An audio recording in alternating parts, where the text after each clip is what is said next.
अमरावती येथील दिव्यांग यांना जीवन जगण्यासाठी शासनाकडून महिनेकाठी 1000 रुपये दिले जाते आणि 5 वर्ष आमदार खासदार यांना किती रुपये पगार दिले जाते हे सर्वच जनतेला माहित आहे। मग अपंगाला हजारात 30 दिवस काढावे लागते आणि ज्यांना आपण अपेक्षा ठेवून निवडून देतो त्यांना 30 दिवसाचा खर्च किती, अशा परिस्थितीत विचार जर केला तर अपंगांना कोणता तरी जोडधंदा म्हणून अमरावती येथील दिव्यांग सचिन गजबिये, वय 35 वर्ष, राहणार द्वारकानगर, अमरावती येथील रहिवासी याने समाज कल्याण दिव्यांग विभाग, जिल्हा परिषद अमरावती या कार्यालयाने 31 ऑगस्टला इलाहाबाद बँक कॅम्प शाखा अमरावती येथे अपंग सचिनला पाठवण्यात आले व पाठवलेल्या प्रस्तावाची बँक उशीपत्र घेऊन गेला असता त्यांना उडवाउडवीचे उत्तरे देत असतात।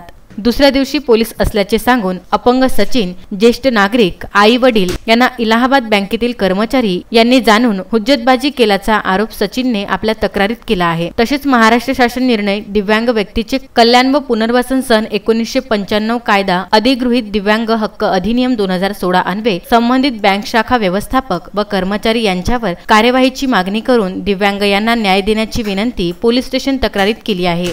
एखादा दिव्यांग जर स्वतःच्या पायावर उभा राहून जर काहीतरी पोटाची खडगी भरत असेल तर अशा शाखा व्यवस्थापकापासून ही अडचण येत असेल तर कसे जीवन जगणार, असा प्रश्न आज दिव्यांगांच्या आईवडिलांसमोर येत आहे। तेव्हा सचिनच्या आईशी चर्चा केली असता माझ्या मुलाचा मी सांभाळ तरी कशी करू, असे सचिनच्या आईचे म्हणणे आहे। Vidarbha news bureau, Amravati.